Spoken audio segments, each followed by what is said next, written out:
आपण जिथं आता इथं थांबलेले हे गाव सोनीजवळा शिंदेवाडी सुबाडगाव ही रस्ता आणि आपण पाहतो मागं तिथं पुलाची गरज आहे।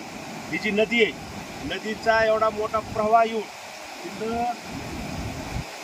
रहदारीचं जे आहे ती बंद झालेली गावातली। एक मागच्या 8 ते 10 दिवसापूर्वी शेतकरी दरवर्षी स्वतः वर्गणी पट्टी करतात आणि नळ्या आणणे आणि त्यांना ग्रामपंचायत ह्यावेळेस आता 10 दिवसापूर्वी त्यांनी एक नळ्या विकत आणल्या आणि इथं टाकल्या। ग्रामपंचायतनं सहकार्य म्हणून त्यांना बाकीचं सब मटेरियल जे आहे ती पूर्ण दिलं, मुरुम असेल ती व्यवस्थित करून दिलं त्यांना। पण रातोरात एवढा पाऊस झाला की ते पावसात ती नळ्या आणि ते सगळं मटेरियल वाहून गेलं।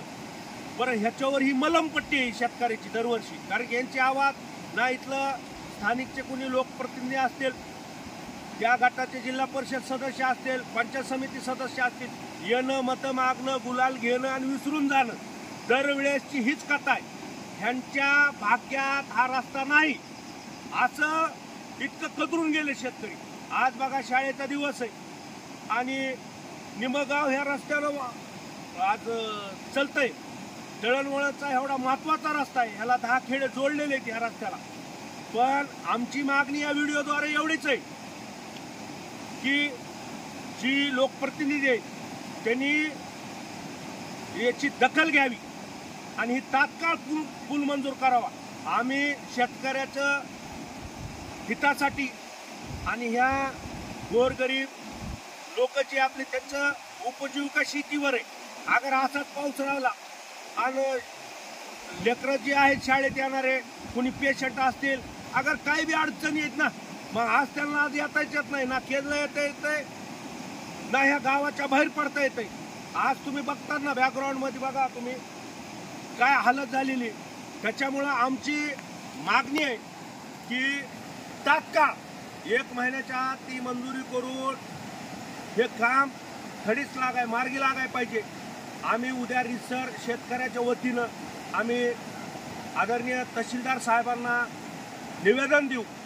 फक्त या व्हिडिओच्या माध्यमातून एवढंच लोकप्रतिनिधी जर बघितलं तर तुम्हाला ही जी अवस्था आहे आज सोनीजवळ्यातल्या या रस्त्याची आणि इथं लागणाऱ्या पुलाची आज किती गरज आहे, किती आवश्यकता आहे हे समजून घ्या आणि लवकरात लवकर ह्याच्यावर तोडगा काढा।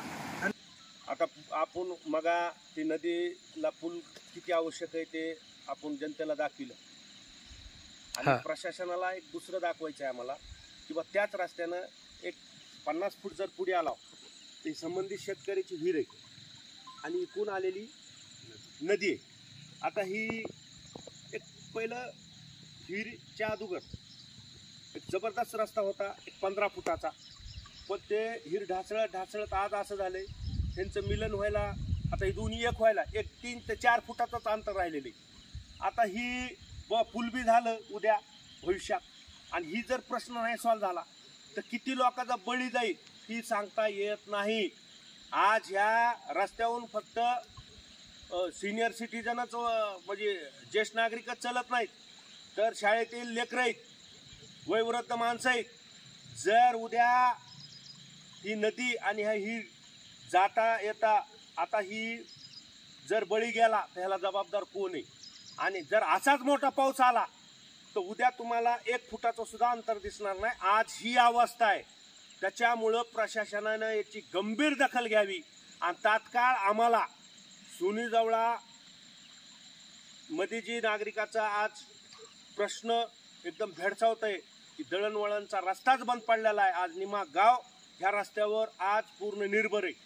आज तिथं पूल पाहिजे आणि तात्काळ प्रशासनाला या व्हिडिओच्या माध्यमातून माझं सांगणं आहे की तात्काळ ह्याच्यावर उपाय काढून ती संबंधित विहीर बुजावंच लागल समजा आणि नदीला सुद्धा व्यवस्थित काय इथून एक संरक्षण भिंत देता आली तर संरक्षण भिंत सुद्धा द्यावा लागल आणि तात्काळ ही रस्ता दळणवळणासाठी सुरू करून द्यावा लागल।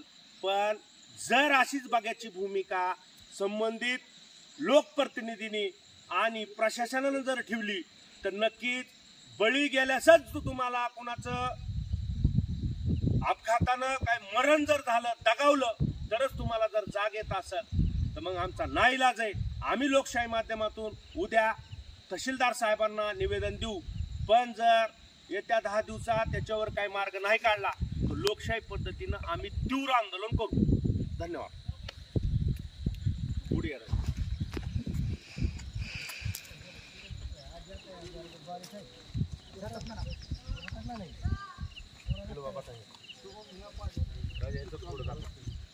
मला बोला येत नाही तिथे. काय झाले?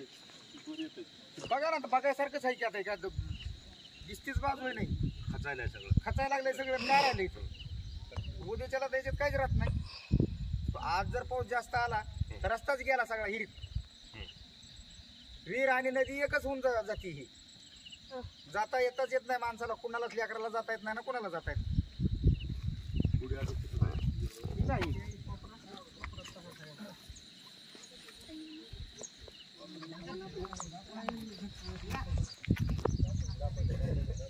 बघा ना आता ते हिरीचं बांधकाम कुठं आहे, ढासळत गेलंय कुठून कुठवर, तिकडून नदीनं सगळं कोपरलंय.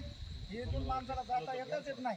बांधकाम तीच आहे, पहिलं बांधकाम कुठं गेलंय, ती ढासळ आहे कुठशी, ती हिर गेली कुठशी, ती विहीर नाही राहिली, तळ झालं तळ.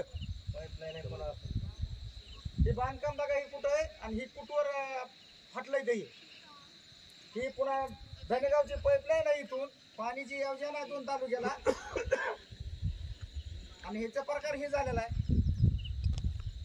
ह्याच्यावर शासनानं लवकर निर्णय घ्यावा आहे.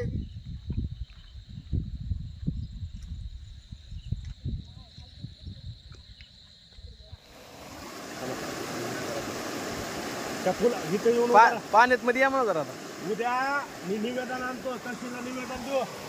आपण पूल म्हणतो.